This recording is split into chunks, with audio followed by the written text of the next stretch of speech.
Ya. Yang lagi rame sih itu Mas soal foto. Kok ya pas di wilayahnya Mas Jarod gitu. Kalau berkhianat sama partai itu bisa dimaafkan, tapi berkhianat pada konstitusi, ya, melanggar konstitusi, melakukan nepotisme, kemudian menyalahgunakan kekuasaan untuk meraih kekuasaan, itu yang tidak bisa dibenarkan. Rakernas pasti akan membahas bagaimana posisi PD Perjuangan. Tapi sebelumnya kita pernah melakukan rapat koordinasi dengan DPD. Suaranya sebagian besar mereka menginginkan kita di luar pemerintahan. Cuma tadi milik gendong lali, lupa diri. Kita lihat aja nanti, apakah pemerintahan ke depan itu masih dibayang-bayangi oleh Pak Jokowi.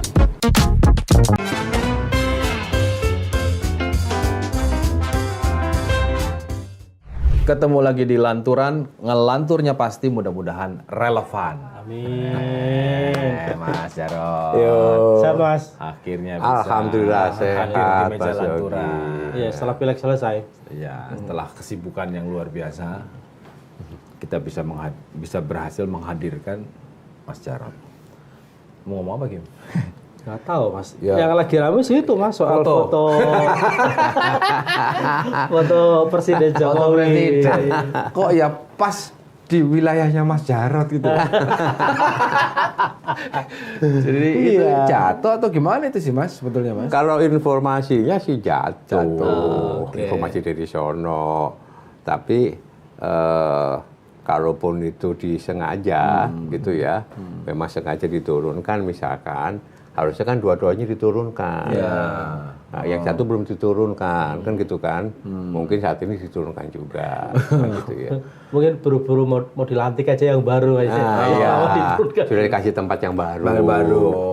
Gitu kan. Jadi, sebagai penghormatan ya. Sebagai kepada, penghormatan. calon presiden baru. Karena foto presiden baru kan masih belum dicetak. Ya. Cuman masalahnya jatuh itu bisa menular. Ya. Karena Ke DPD lain.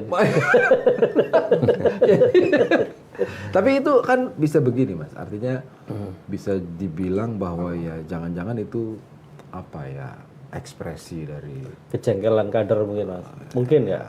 Jadi jadi memang di bawah mungkin ada ya kejengkelan dari kader-kader di bawah. Karena apa? Karena Presiden Jokowi ini dianggap gitu ya melanggar konstitusi, berkhianat pada konstitusi, berkhianat pada sumpah jabatannya gitu ya. Kalaupun itu disengaja, itu alasannya itu mungkin. Bukan berkhianat sama partai ya Mas. Kalau berkhianat sama partai itu gampang dimaafkan, bisa dimaafkan gitu ya. Tapi berkhianat pada konstitusi, ya melanggar konstitusi, melakukan nepotisme, kemudian menyalahgunakan kekuasaan untuk meraih kekuasaan, itu yang tidak bisa dibenarkan. Ini mungkin itu didorong rasa itu, ya. Tapi kan memang ada aturan khusus bahwa setiap kantor itu harus memasang foto presiden dan wakil presiden. Setahu saya kan tidak ada aturan itu. Setahu saya, tolong dicek. Ya, gitu. tidak ada sih Mas. Yang wajib itu kan lambang negara. Ya. Tidak ada, cuman kalau ada wapres gak ada presiden kan jadi gimana? itu yang nanti akan diatur di undang-undang. Ya. Belum ada di undang-undang. Atau jangan-jangan yang baru ketahuan baru yang di DPD Sumut Mas, Ya, yang itu lain belum nanti ketahuan. sebentar lagi akan ada berita berikutnya. Lah, karena ya. Mas Hasto sudah mengatakan tidak hanya di Sumut kok banyak DPD lain. Itu ekspresi dari Ekspresi, bawah ya. mungkin ekspresi dari bawah dengan melihat kok tidak bisa kasih teladan ya. Ya. Kok tidak bisa kasih contoh yang baik ya, kan begitu ya. Terutama itu tadi pelanggaran pada konstitusi ya, kemudian melakukan abuse of power gitu ya. Waduh, dan sangat vulgar gitu ya. Nah, artinya apa? Artinya kita ini memang dididik ya, digembleng untuk berjuang selalu. Berjuang untuk apa? Ya membela kebenaran, mewujudkan kebenaran, membela keadilan, itu aja. Dan menunjukkan bahwa ini loh jangan sampai lah rakyat kita itu kan kadang-kadang lupa begitu ya. Jangan sampai terjadi loh pelanggaran seperti ini lagi. Mudah-mudahan nanti ini kan menjelang pilkada ini jangan lagi dilakukan hal yang sama dalam pilkada. Wah, pilkada serentak Ya, melakukan apa namanya abuse of power ya toh dengan menggunakan alat penegak hukum, ya, menggunakan politisasi program-program pemerintah. Ini kan jangan-jangan dilakukan juga. Karena kita lihat misalnya ini Sumut ya. Coba dihitung aja Yogi. Pak Jokowi itu berapa kali ke Sumut? Sering kali. Ya kan anaknya di sana, Mas. Nah, menantunya di situ. Nengok cucu. Ya, Nengokin cucu. nengok cucu, nengok menantu, kan gitu kan. Kemudian Nengok sambil cucu. mendorong untuk calon gubernur, kan gitu aja sebetulnya. Modusnya kan begitu. Kan kelihatan. Apa boleh? Silahkan saja. Tapi jangan sampai melanggar aturan ya. Silakan saja gitu ya. Ada yang dilanggar oleh Pak Jokowi misalnya apa? Kan sejauh ini kan baru berkunjung kan. Oh belum kan? gitu ya belum. Kita belum ada Maksudnya yang belum itu diatur. belum dilakukan atau belum ketahuan? Dua macam. Mudah-mudahan belum ya. Jangan dilakukan ya. Supaya tidak ketahuan. Iya, iya Mas, kan begini, Pak Jokowi sendiri selalu minimal di lingkarannya Pak Jokowi itu menjelaskan apa yang dilakukan Pak Jokowi ini semata-mata untuk menyelamatkan Indonesia di 2045. Sehingga dia merasa harus ada penerus, keberlanjutan dan sebagainya. Yang seperti ini sebelumnya pernah dikomunikasikan nggak sih? Karena kan Pak Jokowi bagaimanapun kan selama 10 tahun ini kan masih kader PDI Perjuangan. Paling tidak Bukan selama 10 tahun. Oh, sebelumnya juga 23 tahun. Oh, 23 tahun. Oh. Ya 20 tahun lebih ya. 20 tahun. Sejak wali kota Solo. Oke, wali kota Solo. Dan pernah jadi wakil ketua DPD Ya, Jawa Tengah. Jawa Tengah. Artinya bukan main-main lah, bukan sekedar kader tapi juga pengurus gitu kan. Harusnya kan dikomunikasikan, misalnya mohon izin ibu partai saya harus melakukan ini. Kenapa? Karena atau berbeda yang disampaikan sehingga melihat Bu Mega sampai seperti kecewa gitu dengan Begini, kekecewaan kita itu bukannya Bu Mega, kita semua harusnya bagi Indonesia kecewa juga ketika terjadi pelanggaran terhadap konstitusi pada ideologi. Pelanggaran pertama kan kita masih ingat ada wacana untuk perpanjangan masa jabatan presiden. Betul nggak? 3 kali. Kemudian nggak bisa. Perpanjangan aja lah karena COVID 3 tahun. Nah, itu kan ada ambisi di sana. Artinya ada yang tidak siap untuk melepaskan kekuasaan itu. Ternyata kekuasaan itu nyaman ya, enak ya. Melenakan ya, menyilaukan ya. Itu kalau orang Jawa bilang meli gendong lali. Meli, gondong lali. Iya, semuanya lupa karena kekuasaan. Nah, maka diperjuangkan terus itu. Ya, karena gagal, maka dilakukan pelanggaran konstitusi dengan keputusan MK nomor 90 itu. Melakukan nepotisme, itu pemaksaan kehendak. Itu kan upaya-upaya seperti itu. Inilah yang sebetulnya yang harusnya itu diluruskan. Jangan lagi terjadi. Sekarang sudah terjadi kan. Jangan lagi ini terjadi lagi. Ya, ini sebetulnya pembelajaran pendidikan politik bagi kita bahwa kita harus tetap berjuang ya meluruskan dan mewujudkan keadilan dan kebenaran. Apa aturannya? Ukurannya apa? Ya konstitusi, ya ideologi. Jadi bukan persoalan personal.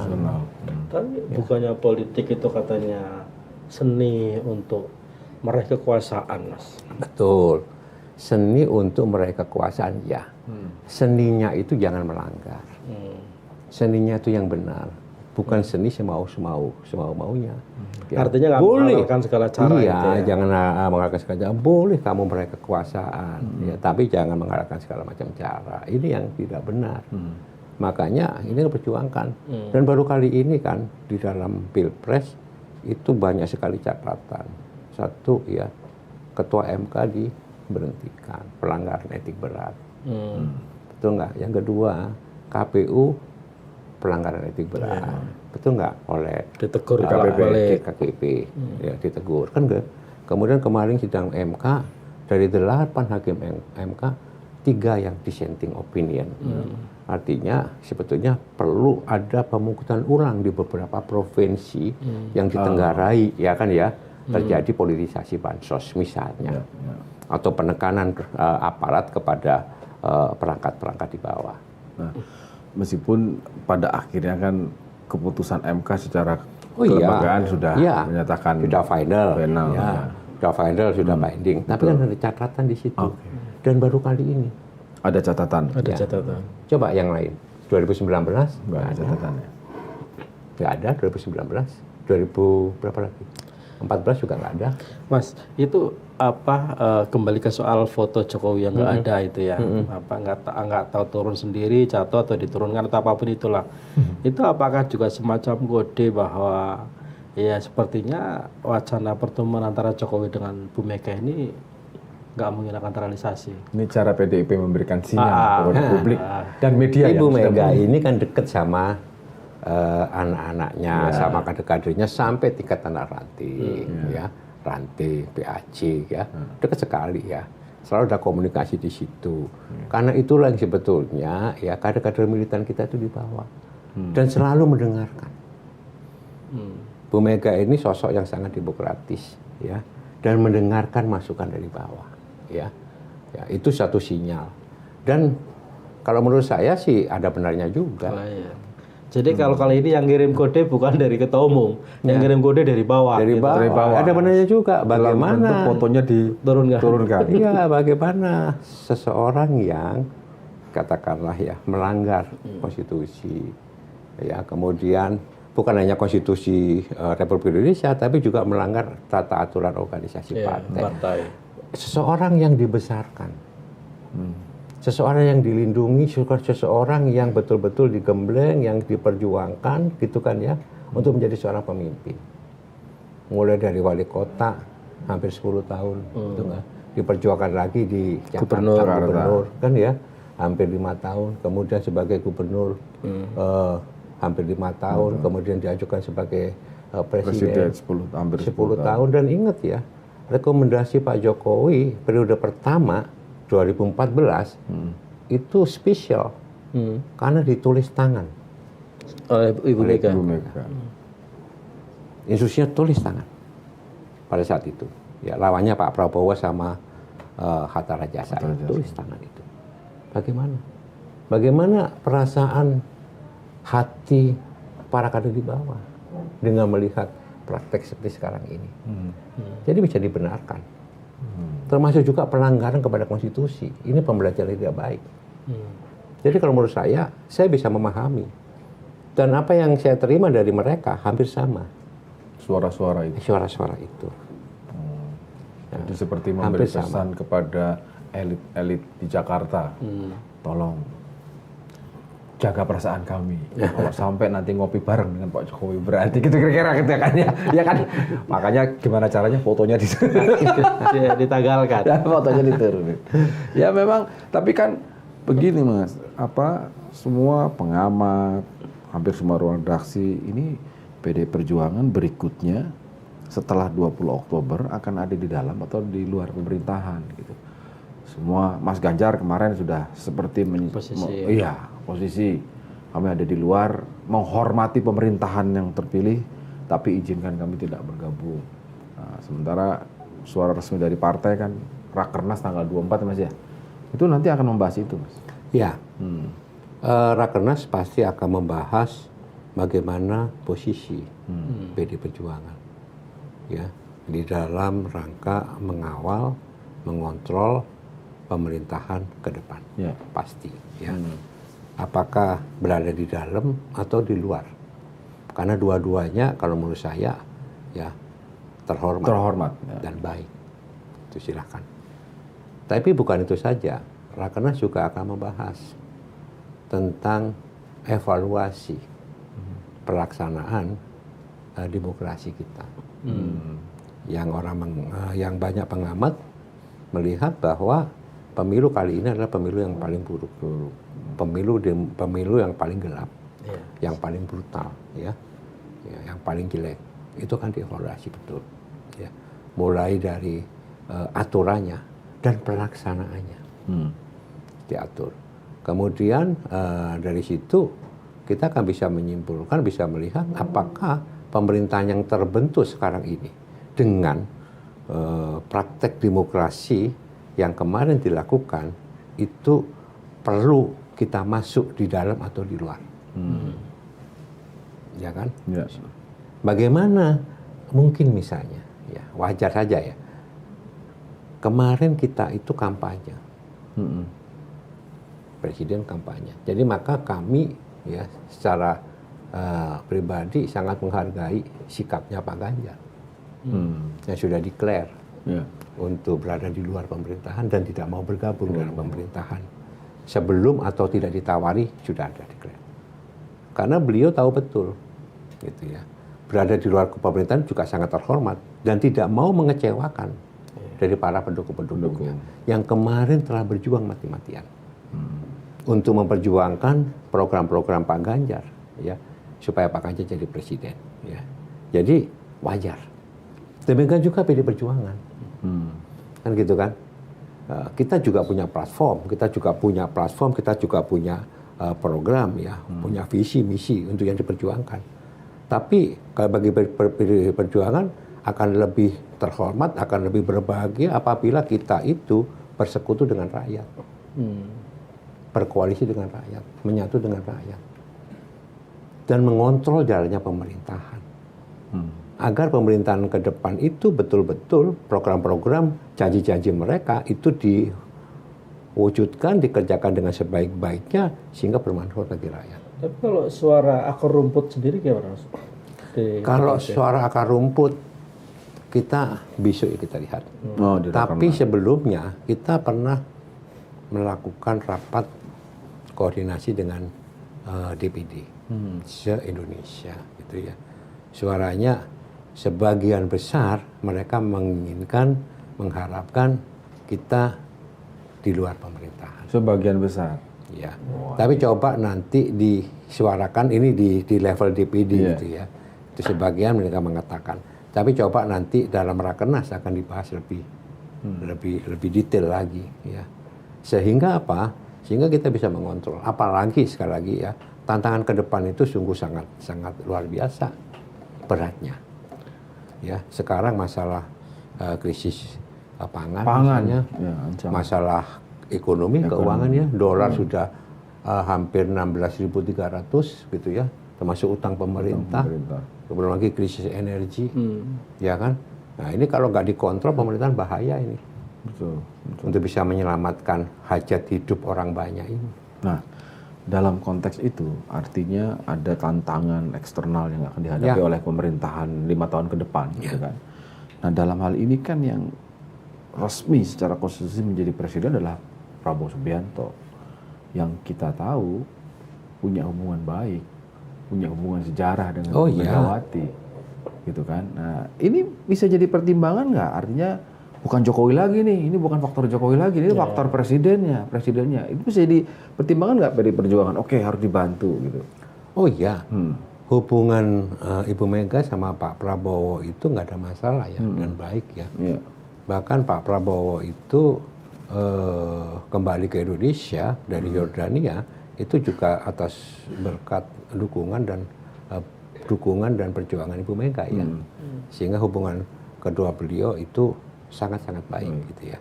Tapi persoalan itu hubungan antar manusia. Dalam konteks apa begitu ya? Misalkan Bu Mega sama Prabowo ketemu, boleh saja, boleh. Tapi dalam konteks asa, dalam position seperti apa dan sebagainya boleh, ya. Dan sangat baik silaturahim itu dibangun. Tapi kenapa sampai sekarang belum ada tanda-tanda ya nanti kan paling pasti ketemu ya. Nanti satu saat kan pasti ketemu, kan gitu. Ketemu pas pelantikan. Oh, banyak momen sebagai tamu. Banyak momen ya, banyak kesempatan. Nanti kan bisa ketemu juga. Karena secara prinsip saya melihat tidak ada persoalan. Tidak ada persoalan. Nah, itu yang maksud saya. Apakah PD Perjuangan atau mungkin Ibu Mega melihat bahwa pemerintahan Prabowo Gibran ini masih ada campur tangan Pak Jokowi, atau bisa melihat ya ini Pak Prabowo sendiri sebagai presiden yang ada di undang-undang? Kan cara melihatnya pasti berbeda. Gitu kalau masih ada Pak Jokowi mungkin tadi dijelaskan karena ada ganjalan terkait dengan perilaku pelanggaran etika dan sebagainya. Tapi kalau sudah jadi presiden dilantik setelah 20 Oktober, kan Pak Prabowo sudah Ya, kita lihat aja nanti. Apakah pemerintahan ke depan itu masih dibayang-bayangi oleh Pak Jokowi? Nah, kalau menurut Apakah Pak Jokowi masih cawe-cawe di situ secara intensif? ya. Ya. Apakah masih ada ketergantungan yang sangat besar antara Pak Prabowo terhadap Jokowi? Ya. Iya, Kita iya, lihat aja nanti. Oh. Itu akan menunjukkan karakter kepemimpinan seseorang. Bukankah di situ ada Gibran yang pelanggar konstitusi dan banyak orang sebut ini anak haram konstitusi? Ada Gibran di situ. Ya. Nah, jadi kita lihat aja seperti itu konteksnya. Kalau misalnya dalam konteks apakah Pak Jokowi tetap berperan, tentu saja sangat berperan. Dan ini kan bentuk lain dari upaya Pak Jokowi untuk memperpanjang masa jabatan beliau. Jadi ini perpanjangan jabatan dalam bentuk lain. Dalam bentuk yang lain. Nah, sekarang tergantung Pak Prabowo mau bagaimana. Oh itu yang nanti akan dilihat oleh PD Perjuangan. Iya, kira-kira. kita lihat seperti apa nanti. Menarik. Belum. Oh iya.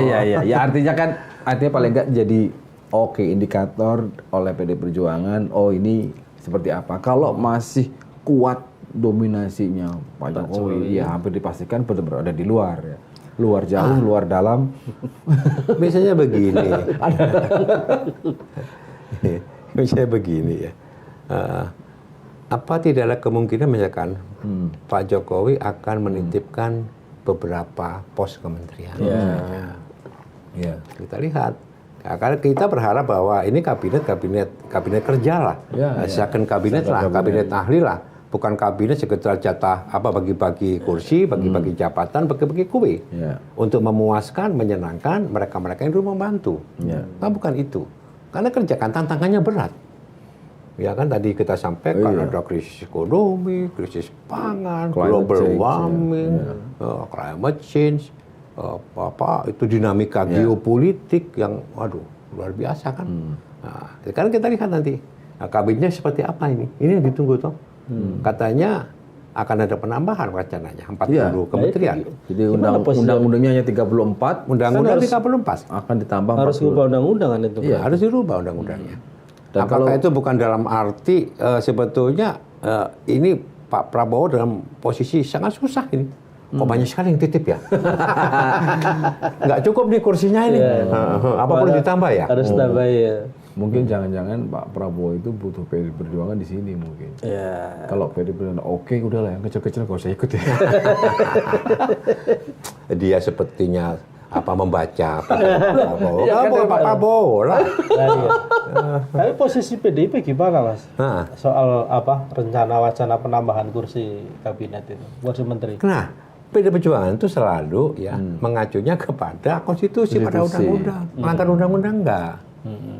Undang-undang bisa dirubah, Mas. Oke, silakan dirubah. Konstitusi aja bisa Dirubah, bisa dilanggar.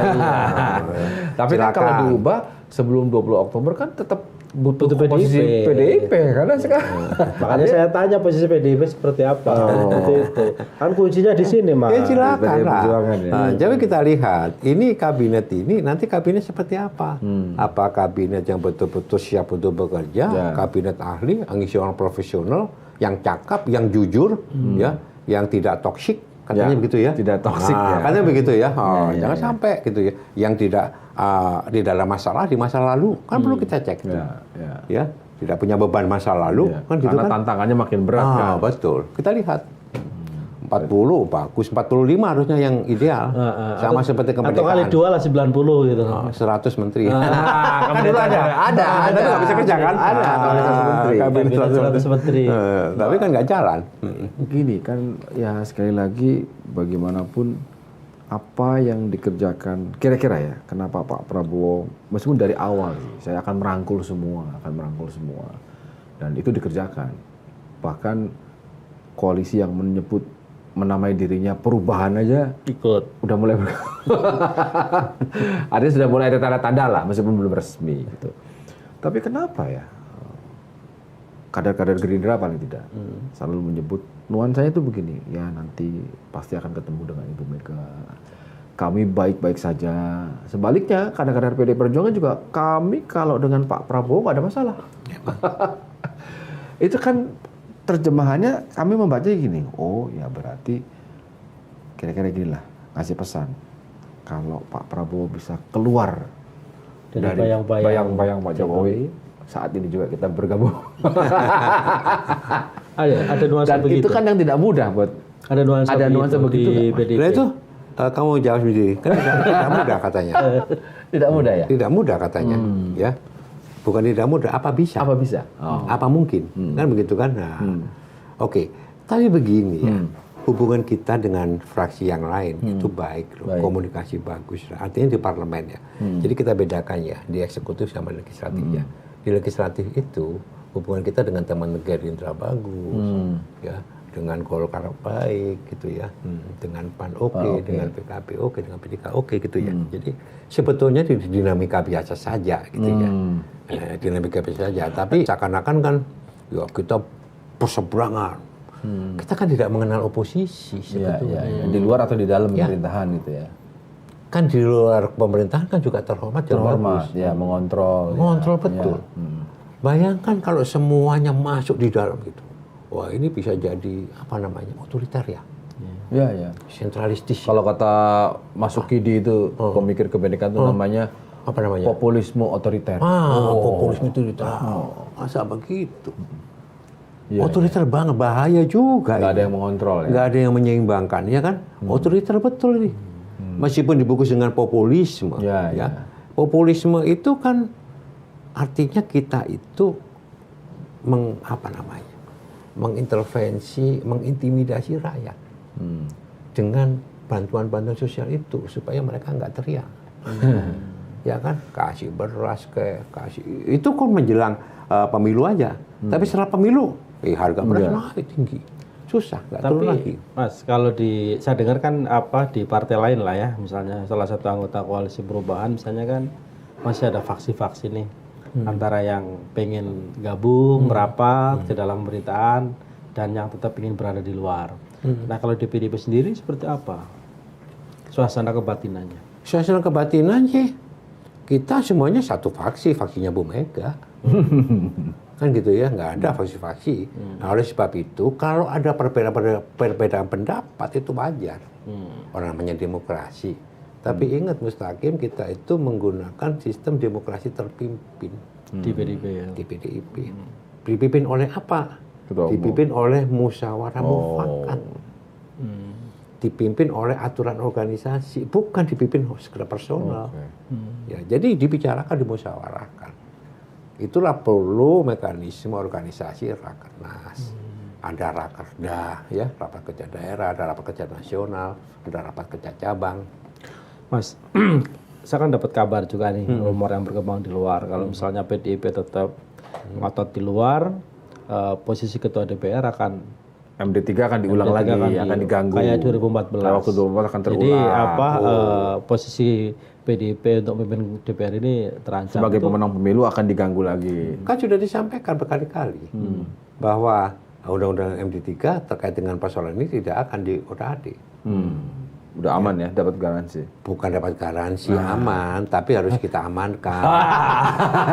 Kan gitu, beda. Harus kita jaga. Kita Artinya amankan. apa? Kan itu statementnya, misalnya ketua umum Partai Golkar, oh enggak, udah enggak ini, itu kan dulu. Begitu sekarang ada kebutuhan, siapa tahu ada yang bisikin, tolong itu kalau PDIP nggak mau juga, tolong kan. Ini praktek yang buruk atau yang baik kayak seperti ini? Jelek banget. Jelek kan. Dan akibatnya apa? Akibatnya bisa celaka loh orang-orangnya. Wah, hati-hati loh, bener loh. Iya. Ingat nggak 2014? Iya. Kualat bahasa Jawa nih. Kualat juga bahasa Jawa. Iya toh? Sekarang udah masuk penjara. Iya toh, bayangkan. Itu kualat namanya. Oh, iya. Janganlah, kan nggak baik lah kan gitu. Jadi pada kualat tuh nanti. Iya. Karena Karena kita tuh melihatnya begini. Hampir partai-partai politik ini semuanya itu seperti dalam tekanan gitu. Gitu loh. Kita misalkan lihat Partai Golkar. Partai Golkar mungkin komit baik hubungannya dengan PDI Perjuangan, tapi satu sisi ada beberapa hal yang dipaksa gitu misalnya. Coba mainkan itu MD3 otak-atik sebagai bargaining supaya ini PDIP ini kok nggak mau gabung-gabung ini misalnya. Karena ada isu juga Mas, hak angket itu kan belum kabarnya ya karena itu ditekan lewat MD3 itu PDIP. Ya mungkin saja. Tapi hak angket itu sebetulnya apa sih yang ditakutin? Lah ya. Nggak ono loh. Iya karena ya. Apa yang ditakutin? Malah bagus loh. Di situ malah untuk penyempurnaan sistem ke depan Untuk bagus. menjelaskan loh. semua. Iya, kan ini kan zamannya bukan pemerintahan yang ke depan, ini Iya. pemerintahnya sekarang. Coba nggak terjadi lagi yang ke depan. Bagus loh. Kan bukan dalam forum untuk menghakimi di situ. Tapi positioning PDIP sendiri seperti apa? Masih lanjut atau enggak setelah pasca putusan MK itu? Ini juga ditentukan nanti lewat rakernas. Gimana position kita. Satu. Kemudian kita juga menghitung waktu. Termasuk kita juga menghitung karena hak angket itu kan nggak bisa sendiri ya Mas Hakim ya. Nah, bagaimana dengan teman-teman yang lain? Jangan sampai hanya kita saja setelah itu Yang layu lain. sebelum berkembang. Karena dibutuhkan juga dalam rapat sidang paripurna kan. Sampai dengan pembentukan panitia ad hoc. Oh, Iya kan? Kan dulu Nasdem nunggu PDIP, PKB nunggu PDIP, PDI Perjuangan. PKS nunggu PDIP. Tapi yang datang justru malah Prabowo itu. Datang ke Nasdem dan ke PKB. Tapi kan memang betul cerita dari kawan-kawan di Gerindra itu betapa Pak Prabowo itu ingin bertemu Ibu Mega itu dari tahun lalu. Ya. Katanya belum dikasih waktu sama Ibu. Belum Kenapa ada tuh? waktu. Itu kenapa? Padahal kalau dari sisi sejarahnya harusnya nggak ada masalah. Pernah jadi calon wakil presidennya, pernah dibantu ya pengurusan masuk ke Indonesia kembali pulang dari Jordan, gitu kan. Itu kan daerahnya Ibu Mega sebagai presiden atau wakil presiden saya lupa. Tapi kenapa untuk bertemu itu susah? Apa karena masih melihat ada faktor Di belakang Prabowo itu. enggak juga? Sebetulnya ya kita lihat aja tergantung waktu lah. Tergantung waktu. Kita lihat aja. Kalaupun beliau mau bertemu begitu kan gampang sekali. Telepon nggak selesai. Kontak. Dan kalau mau bertemu misalkan begitu telepon komunikasi apa bilang sampean kan tidak. Contoh misalnya. Ya kan. Jadi jangan-jangan udah ketemu mereka. Jangan-jangan Kita sudah aja nggak tahu. Bukan, mungkin antar ininya sudah ngobrol, ditanya kapan, Bu, ngapunten Bu kapan? Kapan-kapan gitu. Kapan-kapan itu kan susah, nggak ada waktu. Tapi sekali lagi kalau bertemu itu dalam konteks apa? Ya, kalau sekarang sahabat. banyak alasannya Mas. Kalau sekarang ini. kan alasannya Apa misalnya kita seperti sekarang ketemu ngomong-ngomong ngelantur gitu kan. Omon-omon. ngomong-ngomong ngelantur kan gitu aja. Atau ketemu misalnya satu, oh nanti pilkada gimana nih kita akan berkoalisi nggak untuk beberapa daerah, kan itu nggak bisa dihindari kan, misalnya. Atau kita lah bergabung lah, saya minta kalau toh nanti di luar tolong bantu agenda-agenda misalnya Nasional. Iya. Tapi kan katanya demokrasi itu APBN, Mas. Kata Pak TK. Kata Pak TK. Kata almarhum Pak TK kan demokrasi itu APBN, makanya di DPR tuh harus bersatu gitu. Apa APBN? APBN artinya kan dibagi-bagi di dalam pengelolaannya kan dibagi-bagi oleh DPR kan. Artinya Antara dalam pendapatan dan belanja negara. iya, demokrasi sehingga perlu akur gitu, Mas. Loh, kalau di parlemen kan iya, kalau di dewan kan begitu. Nah, begitu kan. Itu yang tadi Kan Mas. bahas sama-sama. Nah, itu yang tadi Mas Jarod bilang hubungannya baik kan, Mas. Mas, ini konfirmasi. Jadi kan apa di dalam ya di circle. Meskipun apa Prabowo belum ketemu sama Bu Mega, tapi kabarnya Bu Mega udah ngirim utusan untuk ketemu. Pak Prabowo udah ngirim utusan. Prabowo udah balik. ngirim utusan balik. Yang ngomong orang Gerindra katanya, Mas. Kami mendengar sudah utusan. Jadi udah ada komunikasi meskipun secara tidak langsung. Loh, begini. Utusan atau tidak, kalian harus ingat loh, ketua DPR-nya itu Mbak Puan. Ya kan? Tentu saja itu berhubungan dengan Mbak Puan sebagai ketua DPR. Misalnya, kan gitu kan? Terus yang lain gitu ya. Ya kita nggak tahu juga. Tapi yang sebaiknya kan tidak perlu pakai utusan-utusan kan. Ketemu ya ketemu aja. Nggak usah pakai comblang. Iyalah, ketemu ya ketemu aja. Tapi dalam konteks apa gitu kan. Ya, Lebaran minimal masih bulan Syawal halal. misalnya, iya. Tapi kan tidak. Oh tidak. Sama Pak Jokowi. Artinya belum. Oh. Ya, jadi terkait dengan posisi kita itu nanti ya itu kita tunggu ya rakernas itu seperti Atau apa. jangan-jangan Ibu Mega mau ketemu setelah rakernas itu untuk menghormati Mungkin juga. Oh Apa, iya, kader gitu ya. supaya Juga. Jadi seperti apa ketika akan sikapnya. ngambil keputusan nunggu suara dari akar rumput dulu, baru ketemu dengan si A, si B, si C. Jangan-jangan di dalam rakernas itu ada kesepakatan paling akhir meminta Ibu Ketua Umum tidak bertemu dengan Pak Jokowi yang tadinya cuma suara-suara, tapi kemudian diformalkan dalam bentuk rekomendasi rakernas itu mungkin. Apa itu rekomendasi? Oh, ya. Masa rekomendasi kayak begitu? Ya, enggak kan lah. mengingatkan Ketua Lebih Umum. substantif Oh, lah. substantif ya. Iya kan. Catatan evaluasi. Ya. Tapi Mas, kalau bagaimanapun Pak Jokowi ini kan kader PDIP ya. Dia digembleng oleh PDIP selama puluhan tahun. 20 tahun lebih ya. Iya, 20 tahun lebih itu. Apa? Tidak hanya digembleng loh, Kim. Diberikan privilege dalam bentuk rekomendasi. Nggak semua kader dikasih loh. Artinya diberi kepercayaan wali kota Solo 10 tahun. Maksud saya justru ini yang membuat publik bertanya-tanya, kan kurang dekat apa coba? Dalam banyak kesempatan sebelum kasus MK-MK-an ya. Iya, iya. Bu Mega kan selalu kalau pidato, Ya. Pak Jokowi adalah kader terbaik PDI Perjuangan. Ya, Kan memang. begitu kan? Ya. Gitu. Cuma tadi karena apa tadi? Milik gendong. Milik gendong lali. Gendong lali. Lupa diri. Bahkan rumahnya pun mau dibakar kan. Oh, rumahnya PDIP. Oh, rumahnya PDIP. Rumahnya Tapi dia. Tapi kan gagal. Gagal. Ya kan, gagal. Tetap PDI Perjuangan tetap nomor 1. Pemenang pemilu kita loh. Ya itu gagal. Dia kan ingin naikkan PSI. Ya gagal juga. Nggak masuk. Kan gitu kan. Nah, artinya itu loh Iya, iya. Ada, konteksnya.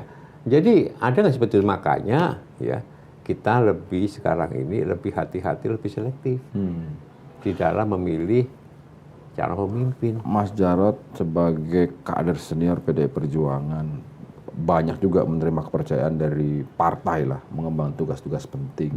Temannya Jokowi juga. Ya, harus Ya. diakuin temannya Pak Jokowi juga. Ya, Kan ini sambil nunggu rakernas kan, kalau menurut Mas Jarod apa posisi yang paling ideal buat PDI Perjuangan dalam konteks 5 tahun ke depan? Yang paling ideal tuh baik untuk pembelajaran bangsa, Baik baik partai. untuk juga ke partai, terus juga Juga untuk kemudian rakyat. baik untuk rakyat juga, karena sistem politik ini harus dijaga dan sebagainya. Apa yang paling pas menurut Mas Jarod? kalau menurut saya pribadi Ya. gitu ya, itu ya di luar pemerintahan. Di luar pemerintahan. Ya, ini akan lebih elegan, gitu ya. Dan ini akan menjaga militansi para kader yang dulu berjuang. Ya. Kemudian akan menunjukkan bahwa PDI Perjuangan itu tidak silau akan kekuasaan, Ya, ya. tidak kemudian menjual prinsip, menjual ideologi demi hanya untuk kekuasaan belaka. Kita harus menghargai teman-teman yang berjuang, yang sangat luar biasa. Ya, kalau seperti semuanya masuk ke dalam pemerintahan dengan posisi seperti ini, terus apa gunanya pemilu? Ya kan? Toh akhirnya juga kita gabung. Kita bagi-bagi kursi, siapa yang kontrol? Siapa yang melindungi rakyat? Siapa yang menjaga rakyat? Siapa yang membela rakyat? Ketika dia ditekan, diintervensi, diintimidasi oleh penguasa. PDI Perjuangan itu adalah partainya wong cili. Ya, jadi kita lebih mendengarkan apa yang dirasakan oleh wong cili ini. Itu ya. Makanya ini pembelajaran kasus-kasus seperti ini bagi kita semua untuk memimpin itu prinsipnya satu, jangan bohong. Jangan bohong. Ya, salah boleh. Bolehlah salah kita perbaiki. Ya. Tapi jangan bohong. Tapi ada yang bilang, Mas, bohong dalam politik itu biasa. Itu nggak benar. Nah, bohong dalam politik biasa itu yang nggak benar. Apalagi dalam konteks ya mereka-mereka yang tingkatnya paling atas, presiden, gubernur, wali kota. Ya, mungkin saya dapat cerita begitu ya. Bagaimana misalnya Gibran tuh bohong berapa kali? Betul. Jangan bohong. Jadi Misalnya apa? Ini berapa kali, Mas? Pernah ditanya gitu. Iya. kan? Pernah ditanya waktu dipanggil ke DPP gitu ya. Oke. Waktu ditanya di depan banyak orang, para kepala daerah, ya oleh Ibu Mega langsung. Oh, langsung Bu Mega. Ya. Bobby juga. Jangan bohong. Lebih baik apa adanya ngomong. Ya, saya akan maju. Ya, saya akan keluar dari PDI Perjuangan. Itu lebih gentle. Itu loh. itu malah lebih dihormati, lebih dihargai. Daripada bohong, kemudian dia menusuk dari belakang. Apalagi yang ditusuk bukan PD Perjuangan, yang ditusuk itu konstitusi. Ini yang sangat disesalkan. Dan ini perasaan seperti ini yang muncul di akar rumput PD Perjuangan. Jadi kalau Anda bertanya, kalau saya pribadi, ya posisinya sebaiknya di luar pemerintahan. Sebaiknya di luar pemerintahan. Yang kita bisa mengontrol betul. Ya. Sama dengan mencintai negara itu, membela negara itu, membela rakyat kecil itu tidak harus di dalam pemerintahan, di luar pemerintahan juga. Itu justru lebih mulia kalau menurut saya. Tapi kalau misalnya gini Mas, konteksnya kan sebagai penyeimbang. Kalau penyeimbang konteksnya misalnya dalam konteks kebijakan misalnya, parlemen lah misalnya. Misalnya kan, tapi kan agak-agaknya kan ini partai-partai lain kan akan merapat nih. Akan diborong gitulah. Maksudnya PDIP akan jadi minoritas di. Bisa jadi katakanlah PDIP sendirian nih di parlemen. Kan tetap aja Mas kalah suara kalau mengambil keputusan segala macam. Ya, tapi kan yang dilihat bukan hanya di parlemen saja. Tapi kalau kita itu memperjuangkan nilai-nilai kebenaran, kebaikan, keadilan, rakyat kan juga lihat. Rakyat akan nonton. Dan saya yakin teman-teman di parlemen itu juga mempunyai spirit yang sama dengan kita. Di zaman pemerintahan sekarang, kalau pemerintahan Pak Jokowi ini nggak benar juga, ya kita kritik juga. PD Perjuangan juga mengkritik, banyak kita mengkritik, ya. Dan partai-partai lain pendukung juga mengkritik, sama seperti itu, ya. Jadi tidak perlu dikhawatirkan. Dan PD Perjuangan tidak pernah merasa sendirian, karena kita itu bersama rakyat. Bersama dengan rakyat. Dan kalaupun sendirian juga tidak takut. Gimana? Dan kalaupun sendirian juga. Itu kita lahir sendirian aja nggak takut kok. Kita lahir kan sendirian. Di dalam kandungan juga sendirian. Nggak ada rasa takut. Pernah di era Pak SBY kan. Di era Pak SBY kan juga sendirian. Nggak ada masalah.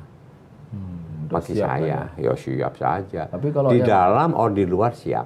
Tapi tetap ada kan yang tetap ingin di dalam. Ada kan? Oh ya, itu juga harus dihargai juga kan. Makanya prinsip kita itu tadi saya katakan demokrasi terpimpin atas dasar musyawarah mufakat.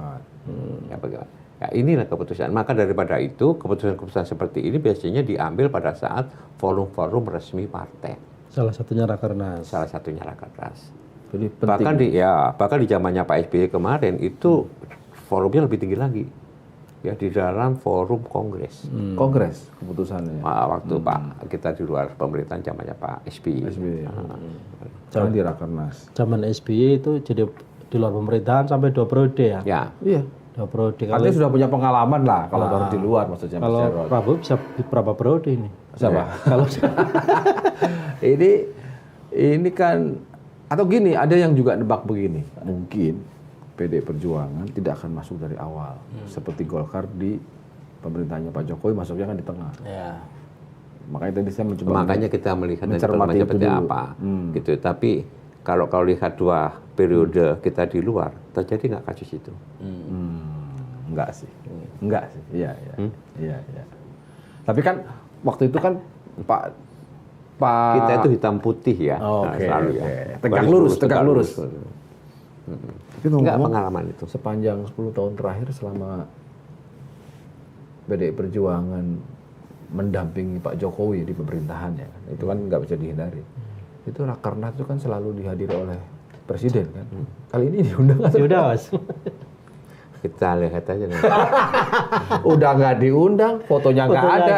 Makin pusing aja Mas orang-orang ini Mas. Di Rakernas itu nggak ada foto presiden. Oh nggak ada. Ketemu lagi di lantaran minggu depan.